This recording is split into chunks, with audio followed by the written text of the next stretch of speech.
ரிஷப ராசி நேயர்களே, உங்கள் ஃபோனில் இந்த வீடியோ இப்போ வந்திருக்குன்னா அது வெறும் தற்செயல் கிடையாதுங்க. உங்களுக்கு ஒரு பெரிய சம்பவம் நடக்க போகுது அப்படிங்கிறதுக்கான ஒரு அறிகுறி தான் இது. இதுவரைக்கும் உங்கள் வாழ்க்கையில் எல்லாமே விளையாட்டாக போயிட்டு இருந்திருக்கலாம். ஆனால் இனிமே நிலைமை மாறப்போகுது. பிரச்சனைகள்லேருந்து உங்களுக்கு ஒரு பெரிய விடுதலை கிடைக்க போகுதுன்னு ஒரு பக்கம் சந்தோஷப்பட்டாலும் இன்னொரு பக்கம் ஒரு பெரிய ஆபத்தும் காத்துக்கிட்டு இருக்கு. ஆமாங்க, உங்களுக்கே தெரியாத நீங்கள் எதிர்பார்க்காத ஒரு நபரால் நடக்கக்கூடாதது எல்லாம் நடக்க போகுது. அந்த நபரை சமாளிக்க ஒரே ஒரு வழிதான் இருக்கு. அதை சொல்றதுக்கு முன்னாடி உங்க மேலே இருக்கிற அந்த திருஷ்டியும் கெட்ட சக்தியும் விலகணும்னா உங்க குலதெய்வத்தோட பேரை கீழே கமெண்ட் பாக்ஸ்ல சொல்லுங்க. குலதெய்வத்தோட பேரை உச்சரிக்கும் போதே அந்த அரண் உங்களை சுற்றி உருவாக ஆரம்பிக்கும். கமெண்ட் செஞ்ச கையோட நம்ம சேனலை சப்ஸ்கிரைப் பண்ணிட்டு பெல் பட்டன் கொடுத்து ஆல் அப்படிங்கிற ஆப்ஷனையும் கொடுத்து வைங்க. வாங்க வீடியோக்குள்ள போகலாம்.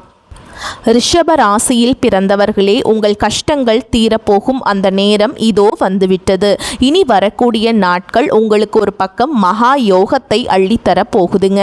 ஆனால் மறுபக்கம் உங்கள் வெற்றியை தடுக்க ஒரு மிகப்பெரிய சூழ்ச்சி உங்கள் வாசலிலேயே காத்து கொண்டிருக்கிறது. யார் அந்த நபர்கள்? யாரிடம் நீங்கள் எச்சரிக்கையாக இருக்க வேண்டும்? இந்த சிறப்பு தொகுப்பில் உங்கள் தலைவிதியை மாற்றப் போகும் அந்த ரகசியங்களை இப்போது பார்க்க போகிறோம். வீடியோவை ஒரு நொடி கூட ஸ்கிப் செய்யாமல் பாருங்கள். ஏனென்றால் ஒரு சின்ன அசட்டுத்தனம் உங்கள் மகா யோகத்தை தவிடுபோடி ஆக்கிவிடும். ரிஷப ராசியில் பிறந்தவர்களே, உங்கள் வாழ்க்கையில் நீங்கள் கடந்து வந்த பாதைகளையும் இப்போது நீங்கள் அனுபவித்து கொண்டிருக்கும் வேதனைகளையும் நினைத்து பார்த்தால் நெஞ்சமே வெடித்துவிடும் போல் இருக்கும். உங்கள் ராசிக்கு சுக்கிரன் அதிபதியாக இருந்தாலும் கடந்த காலங்களில் நீங்கள் அனுபவித்த சோதனைகள் அத்தனையும் இரத்த கண்ணீர் வடிக்க செய்தவை. யாரையும் நம்பாதே என்று உலகம் சொன்னாலும் உங்கள் வெள்ளை உள்ளத்தால் அனைவரையும் நம்பி கடைசியில் ஏமாந்து நின்றதுதான் உங்கள் கடந்த காலத்தின் பெரும் வடுவாக இருக்கிறது. நீங்கள் செய்த உதவிக்கெல்லாம் உபகாரம் கிடைக்கவில்லை என்றாலும் பரவாயில்லை. ஆனால் நீங்கள் யாருக்கு ஓடி ஓடி உதவினீர்களோ அவர்களே உங்களுக்கு எதிராக திரும்பி உங்களை பற்றி ஊர் முழுக்க தவறாக பேசிய போது உங்கள் மனம் எந்த அளவிற்கு துடித்திருக்கும் என்பது அந்த இறைவனுக்கு மட்டுமே வெளிச்சம். குறிப்பாக கடந்த சில ஆண்டுகளில் பொருளாதார ரீதியாக நீங்கள் ஒரு மிகப்பெரிய சூழலில் சிக்கி தவித்தீர்கள். கையில் காசு இருந்த போது உங்களை சுற்றி நின்ற உறவுகளும் நண்பர்களும் நீங்கள் கொஞ்சம் தடுமாறிய போது முகத்தை திருப்பிக் கொண்டு சென்ற அந்த துரோகத்தை உங்களால் இன்னும் மறக்க முடியவில்லை. பணம் இருந்தால்தான் பாசம் என்ற கசப்பான உண்மையை உங்கள் வாழ்க்கை உங்களுக்கு மிக கொடூரமாக கற்றுக் கொடுத்திருக்கிறது. குடும்பத்திற்காக உங்கள் சுக போகங்களை தியாகம் செய்தீர்கள். மற்றவர்கள் நல்லா இருக்க வேண்டும் என்பதற்காக உங்கள் ஆசைகளை அடக்கி வைத்தீர்கள். ஆனால் கடைசியில் உங்களுக்கு கிடைத்தது என்னவோ தனிமையும் மன உளைச்சலும் மட்டும்தான். இப்போது இருக்கும் சூழலை பார்த்தால் ஒரு பக்கம் கடன் சுமை உங்கள் கழுத்தை நெரித்து கொண்டிருக்கிறது. நிம்மதியாக ஒருவேளை உணவு கூட உண்ண முடியாத அளவிற்கு ஏதோ ஒரு இனம் புரியாத பயம் உங்கள் மனதை ஆட்டி கொண்டிருக்கிறது. இரவு படுத்தால் தூக்கம் வருவதில்லை. அப்படியே தூங்கினாலும் நாளை காலை விடிந்தால் யாருக்கு என்ன பதில் சொல்ல வேண்டும், எந்த பிரச்சனையை சமாளிக்க வேண்டும் என்கின்ற கவலை உங்களை அரிக்கிறது. வேலையிடத்தில் உங்கள் உழைப்பை யாரோ சுரண்டி கொண்டிருக்கிறார்கள். ஆனால் அதற்கான அங்கீகாரம் உங்களுக்கு கிடைக்கவே இல்லை. எவ்வளவுதான் ஓடி ஓடி உழைத்தாலும் உங்கள் சேமிப்பு என்பது பூஜ்ஜியமாகவே இருக்கிறது. ஒரு ஓட்டையை அடைக்க இன்னொரு ஓட்டையை போடும் கதையாக உங்கள் பண புழக்கம் இருக்கிறது. ஆரோக்கிய ரீதியாகவும் இப்போது நீங்கள் ஒரு பின்னடைவை சந்தித்து கொண்டிருக்கலாம். அடிக்கடி ஏற்படும் உடல் சோர்வு, மனச்சோர்வு மற்றும் காரணமில்லாத பயம் உங்களை முடக்கி போட பார்க்கிறது. நமக்கு மட்டும் ஏன் விடுவு காலம் பிறக்கவே இல்லை என்கின்ற ஏக்கம் உங்களை வாட்டுகிறது. கணவன் மனைவிக்கிடையே இருந்த புரிதல் குறைந்து வீடே ஒரு போர்க்களம் போல காட்சியளிக்கும் சூழல்கள் இப்போது உங்கள் வாழ்வில் நடந்து கொண்டிருக்கலாம். பிள்ளைகளின் எதிர்காலம் பற்றிய கவலை, அவர்கள் உங்கள் பேச்சை கேட்கவில்லையே என்கின்ற வருத்தம் என அடுக்கடுக்கான சோதனைகள் உங்களை சூழ்ந்துள்ள. ஆனால் ரிஷபராசிக்காரர்களே, இவ்வளவு கஷ்டங்களையும் நீங்கள் தாங்கிக் கொண்டு நிற்கிறீர்கள் விட்டீர்கள் என்றால் உங்கள் மன உறுதி எவ்வளவு பெரியது என்பதை நீங்களே உணர்ந்து பாருங்கள். இந்த இருண்ட காலம் நீடிக்கப் போவதில்லை. உங்கள் வாழ்க்கையில் ஒரு மிகப்பெரிய மாற்றத்தை கொண்டு வரப்போகின்றன.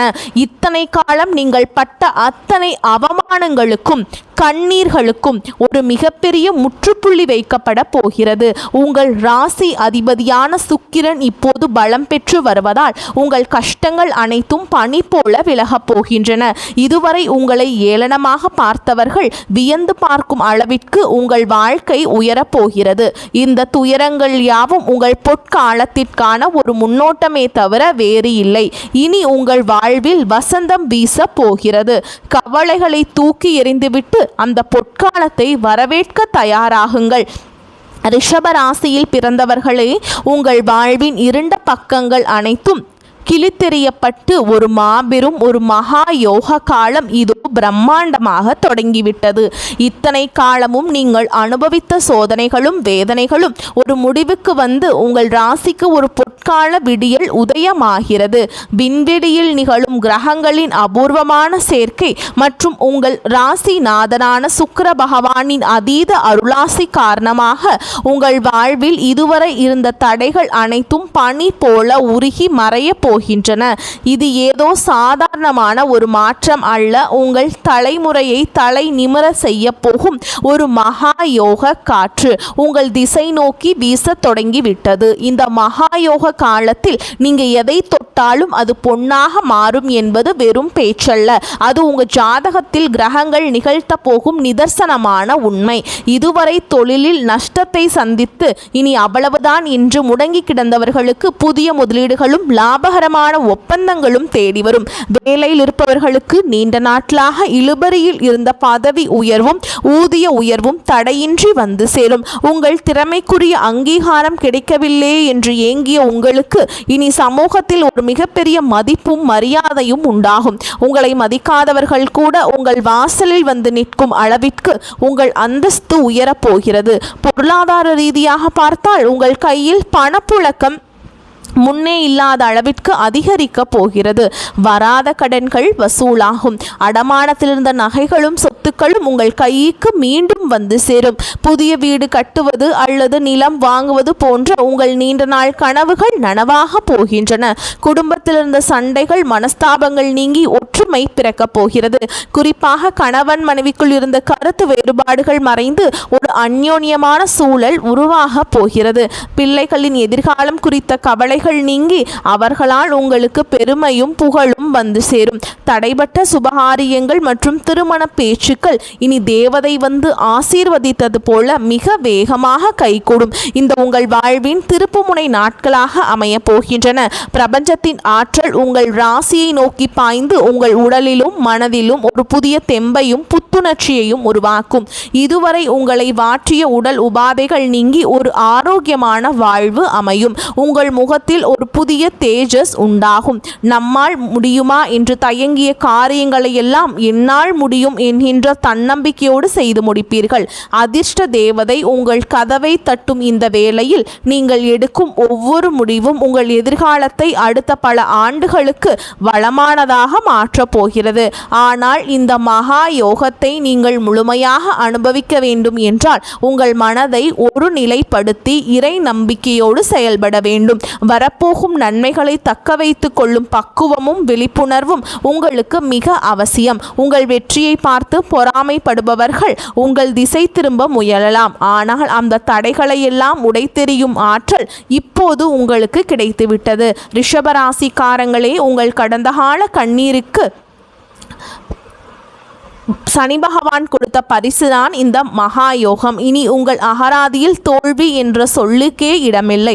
பொற்காலம் உங்கள் வாசலில் காத்து கொண்டிருக்கிறது. முழு மனதோடு அதனை வரவேற்று உங்கள் வாழ்வை வளமாக்கி கொள்ளுங்கள். வெற்றி கனிகள் உங்கள் கையில் வந்து சேரும் காலம் இது. துணிந்து முன்னேறுங்கள். ரிஷப ராசியில் பிறந்தவர்களே, இப்போது நாம் இந்த உரையினுடைய மிக முக்கியமான மற்றும் உங்களை தற்காத்து கொள்ள வேண்டிய ஒரு ரகசியமான பகுதிக்கு வந்திருக்கிறோம். உங்கள் வாழ்க்கையில் மகா யோகம் தொடங்கிவிட்டது. உங்கள் தலைவிதியை மாற்றப் போகின்றன என்பது எவ்வளவு உண்மையோ அதே அளவிற்கு அந்த வெற்றியை பறிக்க அல்லது உங்களை வீழ்த்த ஒரு சில நிழல் உன் கூட இருக்கிற மனிதர்கள் காத்து கொண்டிருக்கிறார்கள் என்பதும் கசப்பான உண்மை. ஒரு செடி வளர்ந்து பூத்து குலுங்கும் போது அதை ரசிப்பவர்களை விட அந்த செடியை மிதிக்க நினைப்பவர்களே அதிகமாக இருப்பார்கள். அதுபோலவே உங்கள் ராசிக்கே இப்போது கிடைக்கப் போகும் அந்த பேரும் புகழும் செல்வமும் பலருடைய கண்களை உறுத்தப் போகிறது.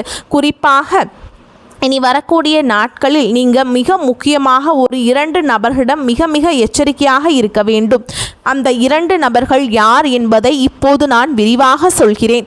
முதலாவது நபர் உங்கள் முன்னேற்றத்தை பார்த்து வெளியே சிரித்து பேசிவிட்டு உள்ளுக்குள் பொறாமை தீயை வளர்த்து கொண்டிருக்கும் ஒரு நட்பு முகம் கொண்ட எதிரி. இந்த நபர் உங்கள் குடும்பத்திலோ அல்லது உங்கள் தொழில் வட்டாரத்திலோ இருக்கலாம். மா அல்லது ரா ஆகிய எழுத்துக்களில் இவர்களுடைய பெயர் தொடங்க அதிக வாய்ப்புள்ளது. இவர்கள் உங்களிடம் மிகவும் அக்கறை காட்டுவது போல நடிப்பார்கள்.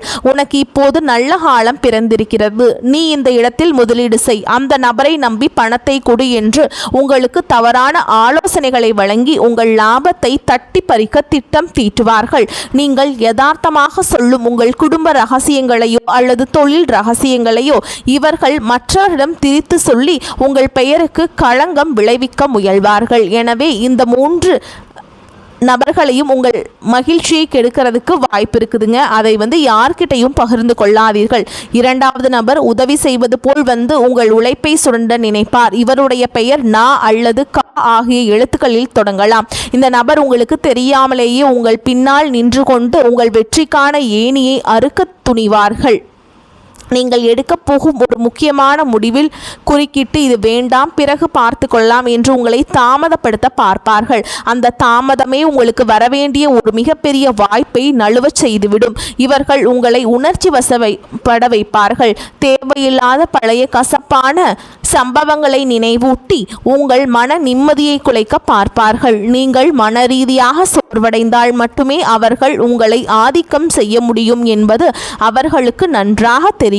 நீங்கள் கடைபிடிக்க வேண்டிய மிக முக்கியமான தற்காப்பு முறை என்னவென்றால் மனம் மற்றும் தனிமை. யாரிடமும் வாக்குவாதம் செய்யாதீர்கள். குறிப்பாக நான் சொன்ன அந்த எழுத்துக்களில் பெயர் தொடங்கும் நபர்களிடம் எந்த விதமான விவாதத்திலும் ஈடுபடாதீர்கள். அவர்கள் உங்களை சீண்டி பார்த்தாலும் நீங்கள் ஒரு புன்னகையோடு கடந்து செல்லுங்கள். அவர்கள் விரிக்கும் மாய வலையில் நீங்கள் சிக்காமல் இருந்தால் மட்டுமே பிரபஞ்சம் உங்களுக்கு தரும் அந்த பெரும் சக்தியை உங்களால் முழுமையாக உள்வாங்க முடியும். இந்த 3 நபர்களிடம் நீங்கள் பழகும் போதும் புதிய உறவிடம் உங்கள் திட்டங்களை பகிரும் போதும் 100 முறை யோசியுங்கள். அகல உழுவதை விட ஆழ உழுவதே மேல் என்பது போல் உங்கள் ரகசியங்களை உங்களுக்குள்ளே ஆழமாக புதைத்து வையுங்கள். பண விஷயத்தில் இந்த 2 நபர்களிடம் எந்தவிதமான கொடுக்கல் வாங்கலையும் வைத்து கொள்ளாதீர்கள். அவர்கள் பழைய பாக்கிகளை தருகிறேன் என்று சொல்லி உங்களை ஒரு இடத்திற்கு அழைத்தால் கூட தவிர்க்க பாருங்கள். உங்கள் ராசி அதிபதியான சுக்கிரன் உங்களுக்கு யோகங்களை அள்ளித்தர தயாராக இருக்கிறார். ஆனால் அந்த யோகங்களை தட்டி பறிக்க ஒரு ராகுவின் நிழல் போல இந்த நபர்கள் செயல்படுவார்கள்.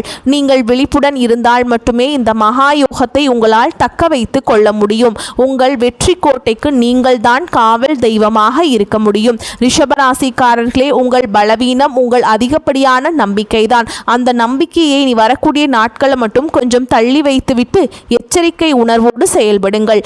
யாரையும் பகைத்து கொள்ள வேண்டாம். அதே சமயம் யாரையும் அளவுக்கு அதிகமாக நம்பவும் வேண்டாம். இந்த விவேகம் உங்களுக்கு இருந்தால் நீங்கள் ஒரு மகா வெற்றியாளராக உருவெடுப்பீர்கள். ரிஷப ராசியில் பிறந்தவர்களே, இப்போது நாம் இந்த உரையினுடைய மிக முக்கியமான நிறைவு பகுதிக்கு வந்திருக்கிறோம். உங்கள் வாழ்வில் மகா யோகம் நிலை பெறவும் வரவிருக்கும் அந்த 2 நபர்களின் சூழ்ச்சியிலிருந்து உங்களை முழுமையாக தற்காத்து கொள்ளவும் நீங்கள் செய்ய வேண்டிய ஆன்மீக பரிகாரங்களை இப்போது நாம் விரிவாக சொல்ல போகிறேன். இனி வரக்கூடிய நாட்கள் வெறும் நாட்கள் மட்டும் இல்லைங்க, ஒரு தவ காலமாக நீங்கள் கருத வேண்டும். ஏனென்றால் பிரபஞ்சத்தின் பேராற்றல் உங்கள் ராசியை நோக்கி பாயும் போது அதை உள்ளாக்கி கொள்ளும் தகுதி உங்கள் உடலுக்கும் மனதிற்கும் இருக்க வேண்டும். முதலாவதாக நீங்கள் அதிகாலையில் சூரிய உதயத்திற்கு முன்பே, அதாவது பிரம்ம முகூர்த்த வேளையில் நீங்கள் எழுந்து விடுவது உங்கள் ராசிக்கு மிகப்பெரிய பலத்தை தரும். எழுந்தவுடன் ஒரு செம்பு பாத்திரத்தில் நீர் எடுத்து அதில் ஒரு சிட்டிகை பச்சை கற்பூரத்தையும் ஒரு சொட்டு பன்னீரையும் கலந்து உங்கள் வீட்டின் நிலை வாசலில் தெளித்து மகாலட்சுமியை மனதார வேண்டிக் கொள்ளுங்கள். ரிஷப ராசிக்கு அதிபதியான சுக்கிர பகவானின் அருளை பெற நீங்கள் குளிக்கும் நீரில் சிறிதளவு பசும்பாலை சேர்த்து நீராடுவது உங்கள் உடலில் உள்ள எதிர்மறை ஆற்றல்களை அடியோடு நீக்கி ஒரு வசீகர தன்மையை உண்டாக்கும். இது உங்களை ஏமாற்ற நினைக்கும் அந்த 2 நபர்களின் தீய பார்வையிலிருந்து உங்களை பாதுகாக்கும் ஒரு கவசமாக செயல்படும். அடுத்ததாக நீங்கள் வெள்ளை நிற ஆடைகளை அணிவது அல்லது ஒரு வெள்ளை நிற துணியை உங்களுடன் வைத்துக் கொள்வது மிகச்சிறந்தது. வெள்ளை என்பது தூய்மையின் அடையாளம் மட்டும் அல்ல, அது உங்கள் ராசிநாதனின் விருப்பமான நிறமும். உங்கள் வீட்டின் அருகே உள்ள ஒரு பழமையான கோவிலுக்கு சென்று அங்குள்ள அம்பிகைக்கு மல்லிகை பூக்களால் அர்ச்சனை செய்யுங்கள். ஒரு நெய் தீபம் ஏற்றி என் கடந்த கால துயரங்கள் யாவும் கசந்து போகட்டும், இனிவரும் காலம் இனிமையாக அமையற்றும் என்று மனமுருகி பிரார்த்தனை செய்யுங்கள். மல்லிகை வாசனை எங்கு இருக்கிறதோ அங்கு சுக்கிரனின் அருள் பரிபூரணமாக இருக்கும். அந்த நறுமணம் உங்கள் மன குழப்பங்களை தீர்த்து சரியான முடிவுகளை எடுக்க உங்களுக்கு உதவும். பொருளாதார தடைகள் நீங்க வேண்டுமானால் இந்த 3 பரிகாரத்தையும் நீங்கள் செய்யணுங்க. பசுமாட்டிற்கு அகத்திக்கீரையோ அல்லது சிறிது வெள்ளம் கலந்த பச்சரிசியையோ உங்கள் கைகளால் வழங்குங்கள். கோமாதாவின் உடலில் 30 முக்கோடி தேவர்களும் வாசம் செய்வதால் அந்த புண்ணியம் உங்கள் கர்ம வினைகளை சுட்டரிக்கும். குறிப்பாக நான் எச்சரித்த அந்த எழுத்துக்களில் பெயர் தொடங்கும் நபர்களால் உங்களுக்கு ஏதேனும் மன உளைச்சல் ஏற்பட்டால் உடனே உங்கள் குலதெய்வத்தை மனதார நினைத்து ஒரு நிமிடம் கண்ணை மூடி அமைதியாக இருங்கள். உங்கள் குலதெய்வம் உங்களுக்கு ஒரு மகா சக்தியாக நின்று உங்களை வழிநடத்தும். இறுதியாக மாலை சூரிய மறைவிற்கு பிறகு உங்கள் வீட்டின் வாசலில் 2 அகல் விளக்குகளை ஏற்றி வையுங்கள். ஒரு சிறிய கிண்ணத்தில் கல்லுப்பை நிரப்பி அதை உங்கள் வீட்டின் வரவேற்பு அறையில் ஒரு மூலையில் வைப்பது வெளியிலிருந்தும் வரும் தீய அதிர்வுகளை அந்த உப்பு உறிஞ்சிக் கொள்ளும். இந்த 3ஐயும் நீங்கள் செய்யுங்கள். நீங்கள் மற்றவர்களுக்கு இனிப்புகளை வழங்குவது அல்லது குழந்தைகளுக்கு பால் சாதம் தானமாக தருவது உங்கள் அதிர்ஷ்டத்தை பல மடங்கு பெருக்கும். ரிஷபராசிக்காரங்களே, இந்த பரிகாரங்கள் அனைத்தும் ஒரு நம்பிக்கையின் அடிப்படையில் நீங்கள் செய்ய வேண்டியவை. எதையும் கடமைக்காக செய்யாமல் முழு ஈடுபாட்டோடு செய்யுங்கள். உங்கள் வார்த்தைகளில் கனிவும் செயல்களில் நிதானமும் இருந்தால் இந்த மகாயோகம் உங்கள் வாழ்நாள் முழுவதும் நிலைத்து நிற்கும். உங்கள் பொற்காலம் தொடங்கிவிட்டது. அதை தக்க வைத்துக் கொள்ளும் விவேகம் இப்போது உங்கள் கையில் இருக்கிறது. உங்கள் வாழ்வு செழிக்க எமது மனமார்ந்த வாழ்த்துக்களை தெரிவித்துக் கொள்கிறோம். வரக்கூடிய வாய்ப்புகளை தவறவிட்டாதீங்க. வாழ்த்துக்கள். வாழ்க வளமோடு நலமோடு. நன்றி, வணக்கம்.